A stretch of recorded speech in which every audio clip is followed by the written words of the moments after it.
manajemen. Karena di mana saya lihat banyak di antara kita memiliki stres yang tinggi, namun masih bingung bagaimana kita memecahkan stres itu dengan emosi dasar manusia, yaitu happy, senang, sad, sedih, angry, marah, surprise. Ada dua. Yang pertama stres yang baik dan yang kedua stres yang tidak baik, seperti itu. Jadi yang stres yang pertama yang baik itu namanya eustress. Ini stres yang mendorong kita jadi lebih baik. Tubuh memang deg-degan, keringat dingin keluar, tapi hasil akhirnya positif. Jadi stres itu bukan hal negatif, tapi jika kita bisa mengurangi stres, maka stres itu bisa menjadi hal yang positif juga. Biasanya stres yang negatif. Ini stres yang merusak dan membebani. Nah, rasa berat, bikin lelah dan sering menyebabkan sakit. Contohnya kerjaan numpuk tanpa henti sampai nggak ada waktu istirahat. Bapak Ibu guru bisa dari sekarang menandai diri sendiri apakah lagi stres atau tidak. Yang pertama itu sulit konsentrasi, khawatir, cemas, dan kesulitan mengingat. Physical sign yaitu sakit kepala, tangan berkeringat atau basah, ketegangan otot, leher nyeri, perubahan berat badan, gangguan perut, gangguan menstruasi. Apa yang terlihat di depan dan apa yang sebenarnya terjadi di dalam diri Bapak Ibu itu sebenarnya sangat-sangat emosional dan intuitif. Dari videonya di atas itu terlihat dia biasa saja, tapi padahal di dalam hati Bapak Ibu ada banyak sekali emosi-emosi yang ada tapi tidak kelihatan. Itu seperti gunung es, ya, dengan kelihatan saja di baik-baik saja, padahal dalam dirinya banyak sekali masalah-masalah dan keluarganya. Dengan mindfulness. Mindfulness adalah kesadaran dan perhatian penuh terhadap apa yang terjadi dalam diri kita dan apa yang sedang kita lakukan. Seringkali kita tidak mindful untuk kita di sini, tapi kita malah lari kemana-mana, penuh dengan berbagai kecemasan. Apakah itu seputar keluarga, pekerjaan, kesalahan masa lalu, berita buruk hari ini, masa depan kita, masa depan bumi, atau konflik, gosip, dan kekejaman yang kita lihat di media sosial. Ketika kita membiarkan kecemasan ini mendominasi, maka kita menderita.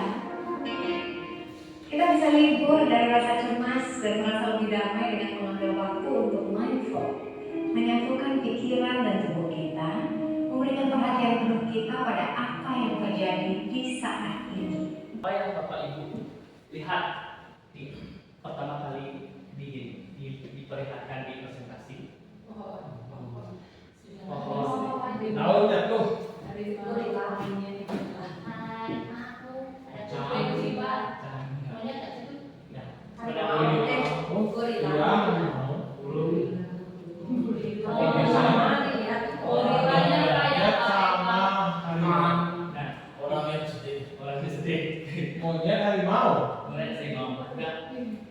gimana setiap orang itu memiliki kesan dan kesan terhadap apa yang dia lihat, bahwa teman-teman di dalam kendali teman-teman itu ada emosi, perkataan, reaksi, fokus, keputusan, mindset, pergaulan, itu yang bisa teman-teman kendalikan. Namun di luar kendali teman-teman ada banyak hal, hasil akhir, masa lalu, lingkungan sekitar, keputusan orang lain, waktu masa depan, opini orang lain, dan penilaian orang lain terkamu. Nah, kenapa saya mengingkari ini? Karena di sini ya hal yang paling membuat teman-teman tidak mencintai teman-teman sendiri. Caranya untuk teman-teman untuk mensupport diri teman-teman sendiri. Yang pertama, bergerak, belajar mengontrol pikiran dan emosi.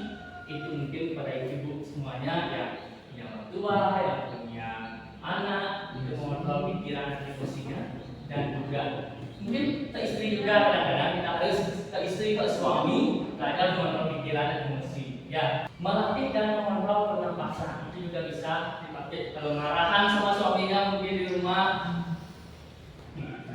Ya, yang terakhir adalah berlatih emosional release sederhana. Dulu.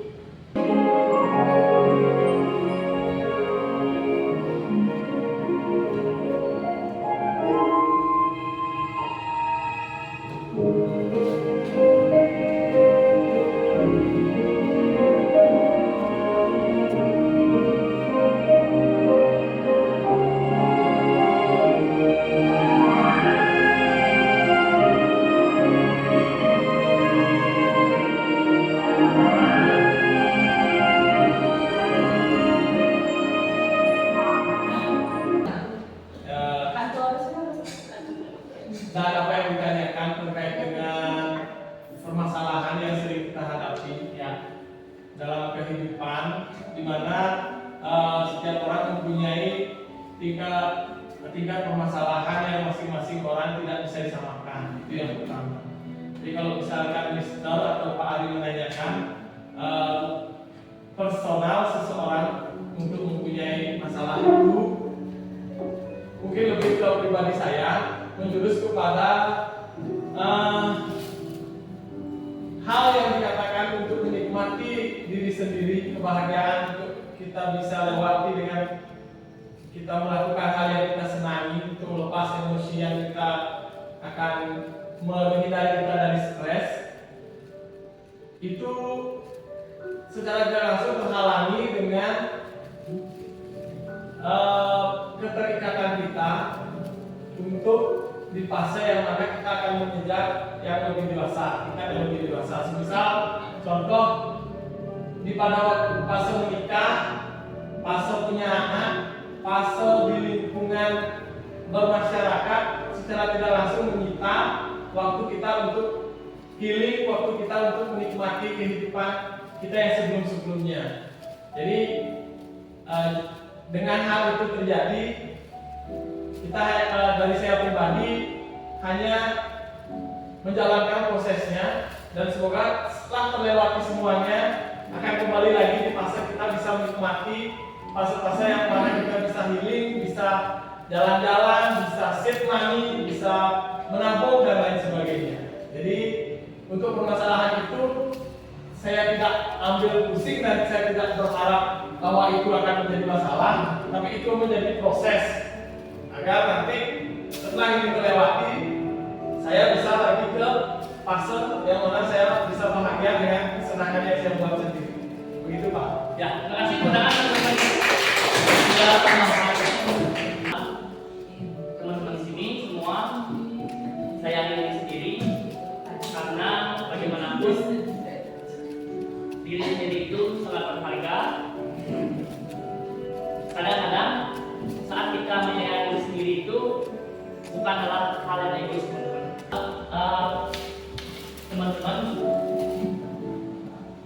Misi sendiri di dalam benak teman-teman, di dalam hati teman-teman, dimanapun emosi teman-teman ini merangkai cerita teman-teman sendiri. Ya, ingat menjaga emosi, menjaga kebahagiaan itu dari teman-teman sendiri. Ada yang mau mengungkapkan mungkin dari sekarang, ingat kata inti dan juga ingat sayangi diri sendiri. Menyayangi diri sendiri itu bukanlah hal yang egois. Sekali lagi, karena saya terus menyampaikan ini, kadang-kadang teman-teman takut menyayangi diri sendiri dipandang aneh oleh orang, dipandang jelek oleh orang tua, dipandang hanya memikirkan diri sendiri. Tapi yang jelas teman-teman itu berharga dalam hati teman-teman sendiri.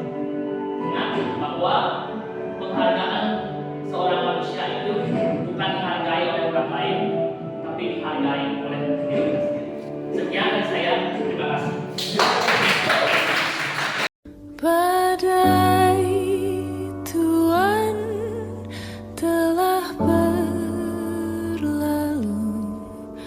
salahkah ku menuntut mesra? Tiap pagi menjelang kau di sampingku, ku aman ada bersamamu selamanya,